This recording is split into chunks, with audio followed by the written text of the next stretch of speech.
Hi ನಮಸ್ಕಾರ, idea ನ್ಯೂಸ್ಗೆ ಸ್ವಾಗತ.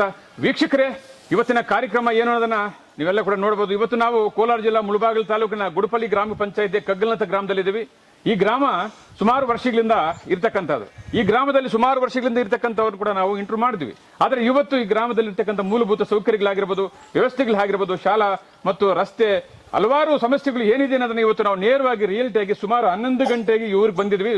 ಸೊ ಬಿಸಿಲಲ್ಲಿ ಕೂಡ ಇವತ್ತು ನಾವು ನೇರವಾಗಿ ನಮ್ಮ ಊರಿನ ಮುಖಂಡರ ಜೊತೆ ಇದ್ದೀವಿ. ಆದರೆ ಈ ಊರಿನಲ್ಲಿ ಒಂದಲ್ಲ ಎರಡಲ್ಲ, ಆದರೆ ಕುಡಿಯೋಕೆ ನೀರು ಸದ್ಯಕ್ಕಿದೆ, ಆದರೆ ಸ್ವಲ್ಪ ಕಡಿಮೆ ಇದೆ. ಆದರೆ ಇಲ್ಲಿ ಮೊದಲನೇದಾಗಿ ಸಿಲಿಂಡರ್ ವ್ಯವಸ್ಥೆ ಇಲ್ಲ. ಆದರೆ ಇಲ್ಲಿಂದ ಪಂಚಾಯತಿಗೆ ಹೋಗ್ಬೇಕಾದ್ರೆ ಗುಡಪಲ್ಲಿಗೆ 3 4 ಕಿಲೋಮೀಟರ್ ಆಗುತ್ತೆ. ಅಲ್ಲಿ ಮಣ್ ರೋಡ್ ಇದೆ, ಆದರೆ ಬಸ್ ವ್ಯವಸ್ಥೆ ಇಲ್ಲ. ಆದರೆ ಇಲ್ಲಿಂದ ಮಕ್ಕಳು ಶಾಲೆಗೆ ಹೋಗ್ತಾರೆ, ಮಳೆ ಬಂದಾಗ ನಡ್ಕೊಂಡು ಹೋಗೋದು, ಇವೆಲ್ಲ ಕೂಡ ಸಮಸ್ಯೆಗಳು ಸುಮಾರು ವರ್ಷಗಳಿಂದ ಇದೆ. ಆದರೆ ನಮ್ಮ ಗ್ರಾಮಕ್ಕೆ ರಸ್ತೆ ಇಲ್ಲ. ಅದಾದ ನಂತರ ಇಲ್ಲಿ ಸುಮಾರು ವರ್ಷಗಳಿಂದ ಕೆಲವು ಗುಡಿಸಲು ಕೂಡ ಇದೆ, ಅವ್ರಿಗೆ ಮನೆ ಇಲ್ಲ. ಒಟ್ಟಾರೆ ಸುಮಾರು ಇಲ್ಲಿ ಅಭಿವೃದ್ಧಿ ಯಾವ ರೀತಿ ಆಗಿದೆ, ಯಾವ ರೀತಿ ಕುಂಠಿತ ಆಗಿದೆ, ಸಂಪೂರ್ಣವಾಗಿ ಇವತ್ತು ಈ ಊರಿನ ಗ್ರಾಮಸ್ಥರು ಏನ್ ಹೇಳ್ತಾರೋ ಬನ್ನಿ ನೋಡ. ಏನಜ್ಜ ನಿಮ್ಮ ಹೆಸರು? ಏನ್ ನಿಮ್ಮ ಹೆಸರು? ವಂಶಾರು ಅಂದ್ರೆ ಕನ್ನಡ ಬರಲ್ಲ, ತೆಲುಗು ಐತೆ ಮಾತಾಡ್ತಾವ. ಏನ್ ಪೇರು? ಮುನಿಯಮ್ಮ. ಶಿಖರ, ಇವತ್ತು ನಾವು ಕೋಲಾರ ಜಿಲ್ಲಾ ಮುಳಬಾಗಿಲು ತಾಲೂಕಿನ ಗುಡಪಲ್ಲಿ ಪಂಚಾಯತಿಗೆ ಸೇರಿದ ಕಗ್ಗಲ್ನತ ಗ್ರಾಮದಲ್ಲಿದ್ದೀವಿ. ತುಂಬಾ ಬಿಸಿಲಿದೆ ಇವತ್ತೇ ಅಂತನಲ್ಲ, ಸುಮಾರು 1 ತಿಂಗಳಿಂದ ಕೂಡ ಬಿಸಿಲಿದೆ. ಆದರೆ 10 ವರ್ಷಗಳಿಗೆ ಹೋಲಿಸ್ಕೊಂಡ್ರೆ ಈ ಸಾರಿ ಬಿಸಿಲು ಜಾಸ್ತಿ ಕೂಡ ಇದೆ. ಇಡೀ ರಾಜ್ಯದಲ್ಲಿ ಕೂಡ ಈ ಸಾರಿ ಬಿಸಿಲು ಕೂಡ ಜಾಸ್ತಿ ಇದೆ. ಆದರೆ ಇವತ್ತು ನಾವು ಹಳ್ಳಿಯಲ್ಲಿ ಕೂಡ ಒಂದು ವಿಸಿಟ್ ಕಾರ್ಯಕ್ರಮ ಮಾಡ್ತಾ ಇದ್ದೀವಿ. ಹಳ್ಳಿಯಲ್ಲಿ ಜನರ ಸಮಸ್ಯೆ ಮತ್ತೆ ರೈತರ ಸಮಸ್ಯೆ ಏನೇನಿದೆ ಇವೆಲ್ಲವೂ ಕೂಡ ಒಂದಷ್ಟು ನಾವು ಇವತ್ತು ಕಗ್ಗಲ್ನತ ಗ್ರಾಮದಲ್ಲಿ ಇದ್ದೀವಿ. ಬಿಸಿಲು ಜಾಸ್ತಿ ಇದೆ ನೋಡಿ. ಅಜ್ಜಿ ಮನೆಗೆ ನಾವು ಇಂಟರ್ವ್ಯೂ ಮಾಡಕ್ಕೆ ಬಂದಾಗ ಒಂದಷ್ಟು ನೀರು ಕೊಟ್ಟಿದ್ದಾರೆ. ನೀರು ಕೊಟ್ಬಿಟ್ಟು ನಾವು ಕಾರ್ಯಕ್ರಮನ ಸ್ಟಾರ್ಟ್ ಮಾಡೋಣ. ಈ ಊರಿನಲ್ಲಿ ಏನೇನು ಸಮಸ್ಯೆಗಳಿದೆ, ಸೊ ಎಲ್ಲವೂ ಕೂಡ ನಮ್ಮ ಜೊತೆ ಈ ಊರಿನ ಗ್ರಾಮಸ್ಥರು ಎಲ್ಲರೂ ಕೂಡ ಇರ್ತಾರೆ. ಬನ್ನಿ ನೋಡೋಣ.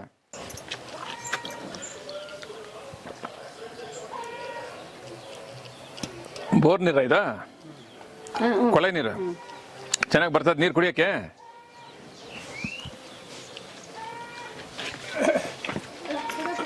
ಕಗ್ಗಲ್ನತ ಗ್ರಾಮದಲ್ಲಿದ್ದೀವಿ. ಸ್ವತಂತ್ರ ಬಂದು ಇಷ್ಟು ವರ್ಷಗಳಾದರೂ ಕೂಡ ಇವತ್ತಿನ ಪರಿಸ್ಥಿತಿಯಲ್ಲಿ ಯಾವ ರೀತಿ ಅಭಿವೃದ್ಧಿ ಇದೆ ಅನ್ನೋದನ್ನ ಇವತ್ತು ಅವ್ರ ಕಷ್ಟ ಸುಖ ವಿಚಾರಿಸೋದಕ್ಕೆ ನಾವು ಬಂದಿದ್ದೀವಿ. ನಮ್ಮ ಜೊತೆ ಗ್ರಾಮಸ್ಥರಿದ್ದಾರೆ, ಬನ್ನಿ ಅವ್ರು ಯಾವ ರೀತಿ ಮಾತಾಡ್ತಾರೆ ನೋಡೋಣ. ಜಯಕುಮಾರ್ ಅಂತ. ಜಯಕುಮಾರ್, ಏನ್ ಮಾಡ್ತಾ ಇದ್ದೀವಿ ಬಾಸ್? ನಾನು ಏರೋನಾಟಿಕಲ್ ಇಂಜಿನಿಯರಿಂಗ್. ಎಲ್ಲಿ ಮಾಡ್ತಾ ಇರೋದು?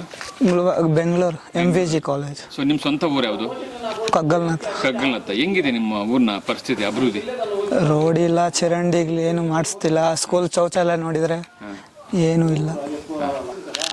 ಅದೇ ಫಿಲ್ಟ್ರು ಒಂದೊಂದ್ಸಲ ಕ್ಲೀನ್ ಮಾಡಲ್ಲ ಅವರು. ಇಲ್ಲಿ ಬಂದು 17 ಇಯರ್ಸ್ ಏನಾಯ್ತು, ಅವಾಗ್ನಿಂದ ಹಿಂಗೆ ಇದೆ, ಏನು ಅಭಿವೃದ್ಧಿ ಆಗಿಲ್ಲ. ಮತ್ತೆ ಮನೆಗಳು ಎಲ್ರಿಗೂ ಮನೆ ಇದೆ ಇಲ್ಲಿ? ಬಡವರು ಇದರಲ್ಲಿ ಜಾಸ್ತಿ ಎಲ್ಲ ಬಡವರೇ ಇರೋ.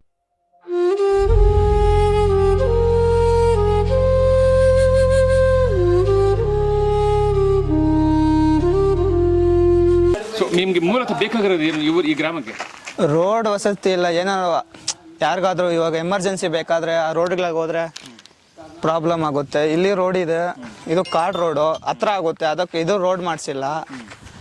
ಮಾಮೂಲಿ ರೋಡ್ ಹಾಕ್ಸಿದ್ರೆ ಜಲ್ಲಿ ಅದ್ರ ಮೇಲೆ ಮಣ್ಣು ಹಾಕ್ಬಿಟ್ಟು ಇದು ಮಾಡಿಬಿಟ್ಟು ಕೊಟ್ಬಿಡ್ತಾರೆ ಅಷ್ಟೇ. ಅದು ಬಿಲ್ ಮಾಡಿಸ್ಕೊಂಡು ತಿನ್ಬಿಡ್ತಾರೆ. ಎಲೆಕ್ಷನ್ ಟೈಮಲ್ಲೆಲ್ಲ ಬಂದು ಅದು ಮಾಡ್ತೀನಿ ಇದು ಮಾಡ್ತೀನಿ ಅಂತ ಹೇಳ್ತಾರೆ. ಬಂದು ಎಲ್ಲ ಹೇಳ್ಬಿಟ್ಟು ಓಟೆಲ್ಲ ಹಾಕ್ಸ್ಕೊಂಡು ಮತ್ತೆ ಊರಿಗೆ ಬರಲ್ಲ. ಅಲ್ಲಿ ದೇವಸ್ಥಾನ ರೆಡಿ ಮಾಡಿ ಕೊಡ್ತೇನೆ ಅಂತ ಹೇಳಿದ್ರು. ಆ ದೇವಸ್ಥಾನ ಒಂದು ಬಂದು ನೋಡಿ 4 ಇಯರ್ಸ್ ಹಂಗೆ ಇದೆ ಅದು. ಮತ್ತೆ ಒಂದ್ಸಲ ಗೌರ್ಮೆಂಟಿಂದ ಬೋರ್ ಬರುತ್ತೆ ಹಾಕ್ಸ್ತೀನಿ ಅಂತ ಹೇಳಿದ್ರು. ಅದೊಂದ್ಸಲ ಬಂದರು, ಚೆಕ್ ಮಾಡಿದ್ರು, ಮತ್ತೆ ಹಾಕೇ ಇಲ್ಲ ಬೋರು. ಸೊ ಈಗ ನಿಮಗೆ ಶಾಸಕರು ನಿಮ್ಮೂರಿಗೆ ಯಾವಾಗಾದ್ರೂ ಬಂದಿದ್ದಾರೆ? ಈ ಕಡೆ ಬಂದು ನಾನು ಬಂದಿರೋಗ್ನ ಒಂದ್ಸಲ ನೋಡೇ ಇಲ್ಲ ನಾನು. ಅಂದ್ರೆ ನಿಮ್ಮೂರಿಗೆ ಈ ಶಾಸಕರಲ್ಲ, ಇದಕ್ಕೆ ಮೊದಲು ಇನ್ನೊಬ್ರು ಎಲ್ಲಾದ್ರೂ ಒಂದು 10-15 ವರ್ಷಗಳಿಂದ ಯಾರಾದ್ರೂ ಬಂದಿದಾರ? ನನಗೆ ಗೊತ್ತಿಲ್ಲ ಅದು. ನಾನು ಬಂದು ಇಲ್ಲಿಗೆ ಇವಾಗ 3 ಇಯರ್ಸ್ ಆಯ್ತು, ಅವಾಗಿಂದ ಯಾರು ಬಂದೇ ಇಲ್ಲ. ಗುಡಿಸು ಮನೆಗಳು ಒಂದು 10 ಇದೆಯಲ್ಲ, ಸೊ ಅವು ಎಷ್ಟು ವರ್ಷಗಳಿಂದ ಇದೆ? ಊರು ಬೇಜಾನ್ ಒಂದು 10-20 ವರ್ಷದಿಂದ హంగైతే సరే. నా పేరు రత్నమ్మ. ఏం రోడ్లు బాగుంటాయి సార్, మీరు వచ్చిలారు రోడ్డు, అదే రోడ్డు. నీళ్ళేమో ఇడుస్తారు. నీళ్ళు ఒకటి ఉంది. నీకు ఎన్ని కిలోమీటర్ పంచాయతీ? 3 కిలోమీటర్. అది పెడితే ఇండ్లంతా ఇండ్లు పక్కలంతా బాగున్నాయా? ఇదే ఇట్లున్నాయి సార్ మా ఊరు. ఏం చేసేది, బేదోళ్ళు మేము. గవర్నమెంట్ వాళ్ళు ఏం వేయలేదు, గవర్నమెంట్ ఇండ్లు ఏం వేయలేదు మాకు.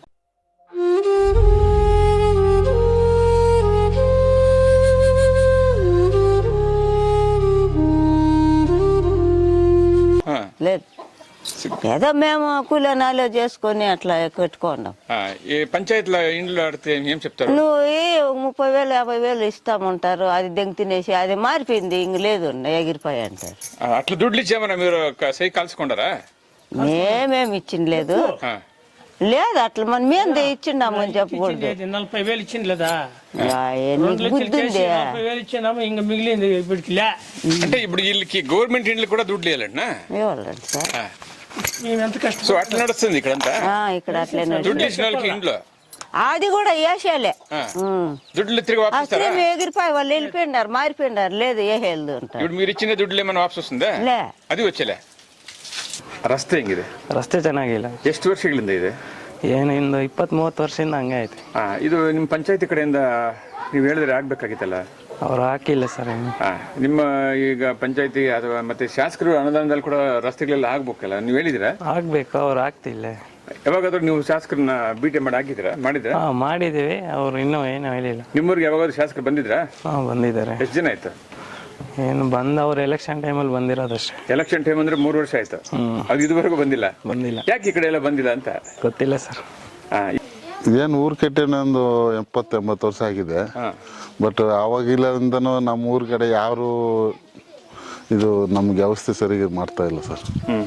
ಸೊ ಈಗ ನೀವೆಲ್ಲ ಕೇಳ್ತಾ ಇದ್ರು ಕೂಡ ಏನ್ ಅಂತಾರೆ ಪಂಚಾಯತಿ ಕಡೆಯಿಂದ ಅಥವಾ ಶಾಸಕರು ಅಥವಾ ಬೇರೆ ಬೇರೆ ಅನುದಾನಗಳು ಬೇಜಾನಿದೆಯಲ್ಲ?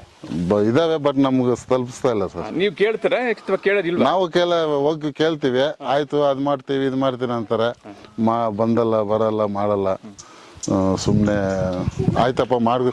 ನೋಡಿ ಸರ್, ಚರಂಡಿ ನೋಡು, ನೀರು ವ್ಯವಸ್ಥೆ ಇಲ್ಲ ನಮಗೆ. ಪ್ರಾಬ್ಲಮ್, ಮೇಜರ್ ಪ್ರಾಬ್ಲಮ್ ನಿಮ್ಮೂರಿಗೆ ಏನ್ ಪ್ರಾಬ್ಲಮ್ ಇದೆ ಹೇಳಿ? ಬಸ್ ಇಲ್ಲ, ರೋಡ್ ಇಲ್ಲ, ಮೇನ್ ನೀರೇ ಇಲ್ಲ, ಬರ್ತಾ ಇಲ್ಲ ಸರ್. ಅದ್ ಬಿಟ್ರೆ ಅದೇ ಮೈನ್ ಬಸ್ ಬರ್ಬೇಕು ಸರ್, ಮೈನ್ ಇಲ್ಲ, ದೂರ ಇದೆ, 3-4 ಕಿಲೋಮೀಟರ್ ಆಗ್ತದೆ. ಮತ್ತೆ ಅದು ನಮ್ಗೆ ಫಸ್ಟ್ ಬಸ್ ಬೇಕು, ರೋಡ್ ಬೇಕು ಸರ್. ಅವೆರಡು ಇದ್ರೆ ಒಂದ್ ಸ್ವಲ್ಪ ಸ್ಕೂಲ್ಗೆ ಹೋಗಿ ಬರೋಕ್ಕೆ, ನಮ್ಮ ಮುದುಕರು ಹಾಸ್ಪಿಟ್ಲಿಗೆ ನಮಗೆ ಸ್ವಲ್ಪ ಹೆಲ್ಪ್ ಆಗ್ತದೆ. ಮಾಡ್ಕೊಳ್ಳಿ, ನಾಳೆ ಇದು ಬರುತ್ತೆ, ಸ್ವಲ್ಪ ಸ್ಟೇಟಸ್ ಎಲ್ಲ ಹಾಕೊಳ್ಳಿ. ಈಗ ನಾವು ಎಲ್ಲಿ ಹೋಗ್ತೀವಿ, MP ಇಂದ MLA ಇಂದ ಎಲ್ರಿಗೂ ನಾವು ವಿಷಯ ಮುಟ್ಟಿಸ್ತೀವಿ. ಆದ್ರೆ ಕೈಯಿಂದ ಕೊಡೋದೇನಿಲ್ಲ ಸರ್, ಬೇಜಾನ್ ಅನ್ನೋದಾನೆ ನಮ್ಗೆ ಗೊತ್ತು ಎಲ್ಲಿಂದ ಬರುತ್ತೆ.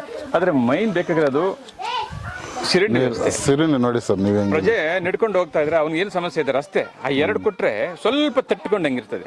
ಅದಾದ ನಂತರ ಮನೆ ಬಿಡಿ, ಈ 3 ವರ್ಷದಲ್ಲಿ ಯಾವ ಮನೆಗಳು ಇಲ್ಲ, ಯಾಕಂದ್ರೆ ಸರ್ಕಾರದಲ್ಲಿ ಇವ್ರ ಹತ್ರ ಅನುದಾನ ಇಲ್ಲ ಅಂತ ಹೇಳಿ ಬಡ್ಕೊಂತಾವ್ರೆ. ಇದಕ್ಕೆ ಮೊದ್ಲು ಏನ್ ಮಾಡಿತ್ತು? ಸಬ್ಜೆಕ್ಟ್ ಅಷ್ಟೇ. ಇದಕ್ಕೆ ಮೊದ್ಲು ಇತ್ತಲ್ಲ, H. ನಾಗೇಶ್ವರ್ MLA ಆಗಿದ್ರು, ಕೊತ್ತೂರು ಮಂಜುನಾಥ್ MLA ಆಗಿದ್ರು. ಅವ್ರ ಫೀಲ್ಡ್ ಅಲ್ಲಿ ಏನೋ ನಮ್ಗೆ ಸ್ವಲ್ಪ ತಲುಪಿದೆ ಸರ್, ಮನೆಗಳು ತಲುಪಿದಾವೆ. ರೋಡ್ ಸಿಮೆಂಟ್ ರೋಡ್ ಎಲ್ಲ ಅವ್ರು ಹಾಕ್ಸಿದ್ದು, ಯಾರೋ ಕೊತ್ತೂರು ಮಂಜುನಾಥ್ ಅವ್ರಿಗೆ ಅಧಿಕಾರ ಇದ್ದಾಗ 1,700 ಕೋಟಿ ಅನುದಾನ ಬಂದಿತ್ತು. ಆದ್ರೆ ಅವ್ರು ಬೇಜಾರು ಮಾಡ್ಬೋದಾಗಿದೆ. ಅವ್ರ ಫೀಲ್ಡ್ ಅಲ್ಲಿ ಸಿಮೆಂಟ್ ರೋಡ್ ಎಲ್ಲ ಹಾಕಿದ್ದು, ಒಂದ್ 4-5 ಮನೆ ಕೊಟ್ರು. H. ನಾಗೇಶ್ವರ್ ಕೊಟ್ರು. ಒಂದು ಗ್ರಂಥಾಲಯ ಕಟ್ಸ್ತೀವಿ ಅಂತ ಹೇಳಿದ್ರು. ನಾವು ಎಲ್ಲ ಇದು ಹೆಲ್ಪ್ ಮಾಡಿದ್ರು, ಈ ಕಲ್ಲುಗಳೆಲ್ಲ ನಾವು ಊರಲ್ಲೆಲ್ಲ ಸಪೋರ್ಟ್ ಮಾಡಿದ್ರೆ. ಮತ್ತೆ ಎಲ್ಲ ಸ್ಟಾರ್ಟಿಂಗ್ ಎಲ್ಲ ಆಯ್ತು, ಮತ್ತೆ ಸೆಂಟ್ರಲ್ ಬಿಲ್ ಆಯ್ತು ಅಷ್ಟೇ, ಮತ್ತೆ ಈ ಸೈಡ್ ಬಂದೇ ಇಲ್ಲ ಅವರು. ಅಂದ್ರೆ ಇದು ಗ್ರಂಥಾಲಯಕ್ಕೆ ಅಂತ ಹೇಳ್ಬಿಟ್ಟು ಫೌಂಡೇಶನ್ ಹಾಕಿದ್ದಾರೆ, ಬಿಲ್ ಆಗಿದೆ, ಗ್ರಂಥಾಲಯ ಇಲ್ಲ, ಆ ದುಡ್ಡು ಮಾತ್ರ ಬಿಲ್ ಆಗಿದೆ. ಸೊ ಅದ್ ಬಿಟ್ರೆ ಬೇರೆ ಅದು ಶೌಚಾಲಯಕ್ಕೂ ಅಷ್ಟೇ ಎಲ್ಲ ಆಗಿದೆ ಅಂತ ಬಿಲ್ ಹಾಕ್ಸ್ಕೊಂಡಿದ್ದಾರೆ, ಮಾಡಿಲ್ಲ. ಶೌಚಾಲಯಕ್ಕೂ ಬಿಲ್ ಆಗಿದೆ. ಆ ಚಿಕ್ಕ ಮಕ್ಕಳು ಕಾಡಲ್ಲಿ ಹೋಗ್ತಾರೆ, ಶಾಲೆ ಮಕ್ಕಳು. ಅಂದ್ರೆ ಶಾಲಾ ಮಕ್ಕಳಿಗೆ ಶೌಚಾಲಯ ಇಲ್ಲ, ಪಾಪ ಕುತ್ಕೊಳ್ಳೋಕೆ ಕಾಡಿಗೆ ಹೋಗ್ತಾರೆ. ಟೇಬಲ್ಸೇ ಇಲ್ಲ ಕುತ್ಕೊಳ್ಳೋಕೆ, ಕೆಳಗೆ ಕುತ್ಕೋಬೇಕು ಅವರೆಲ್ಲ. ಸ್ಕೂಲ್ ಪರಿಸ್ಥಿತಿ ಹಂಗಿದೆ. ಸೊ ನೋಡಿ, ಇದು ಅಡುಗೆ ರೂಮು, ಬನ್ನಿ ತೋರಿಸ್ತೀನಿ. ನಮ್ಮೂರವರು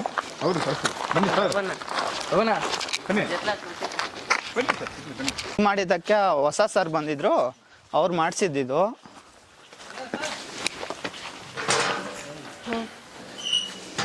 ನೀರಿದೆ ಅಲ್ಲ, ಚೆನ್ನಾಗಿದೆ. ಇದು ಸ್ಕೂಲ್ನ ಅಡುಗೆ ಮನೆ ಮಾಡ್ಕೊಂಡಿದ್ದಾರೆ. ಸ್ಕೂಲ್ನೇ ಅಡುಗೆ ಮನೆ ಅಂದ್ರೆ ಅಡುಗೆ ಮನೆ.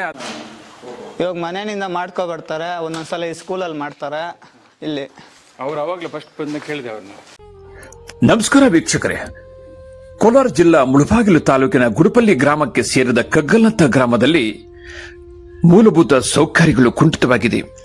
ವೀಕ್ಷಕರೇ, ಇದು ಒಂದಲ್ಲ ಎರಡಲ್ಲ 20 ವರ್ಷಗಳಿಂದ ಇದೇ ಪರಿಸ್ಥಿತಿ ಇದೆ. ಸರಿಯಾದಂತ ರಸ್ತೆ ಮಾರ್ಗ ಇಲ್ಲ. ಇದು ನೋಡಿ, ನಾವು ನೋಡ್ತಾ ಇದ್ರಲ್ಲ, ಇದು ಸರ್ಕಾರಿ ಶಾಲೆ ಮಕ್ಕಳಿಗೆ ಶೌಚಾಲಯ. ಇದು ಸರ್ಕಾರಿ ಶಾಲೆಯಲ್ಲಿ ಹೋಗೋದು ಬಡವರು. ಅಂತ ಬಡವರ ಮಕ್ಕಳಿಗೆ ಈ ರೀತಿ ಶೌಚಾಲಯ ಕೊಟ್ಟಿದ್ದಾರಲ್ಲ, ಇವತ್ತು ತಾಲೂಕಿನ ದಂಡಾಧಿಕಾರಿಗಳು, ತಾಲೂಕಿನ ಜಿಲ್ಲಾಧಿಕಾರಿಗಳು, ತಾಲೂಕಿನ ಶಿಕ್ಷಣಾಧಿಕಾರಿಗಳು, ಸ್ಥಳೀಯ ಶಾಸಕರುಗಳು, ಪಂಚಾಯಿತಿ ಅಧ್ಯಕ್ಷರು ಈ ಒಂದು ಗ್ರಾಮಕ್ಕೆ ಭೇಟಿ ನೀಡಿ ಈ ಮಕ್ಕಳ ಪರಿಸ್ಥಿತಿ, ಶಾಲಾ ಮತ್ತು ಅಂಗನವಾಡಿ ಶೌಚಾಲಯ ಪರಿಸ್ಥಿತಿ ನೋಡಿದ್ರೆ ಇಡೀ ರಾಜ್ಯವೇ ಕ್ಯಾಕ್ರಸ್ ಮಕ್ಕಳ ಮೇಲೆ ಹೋಗುತ್ತದೆ. ಈ ಊರಿಗೆ ಈ ಪರಿಸ್ಥಿತಿ ಇದೆಯಲ್ಲ, ಇದಕ್ಕೆ ಸ್ವಾತಂತ್ರ್ಯ ಬಂದಿದೆಯಾ ಅನ್ನೋದು ನೀವೇ ಕಾಮೆಂಟ್ ಮಾಡಿ.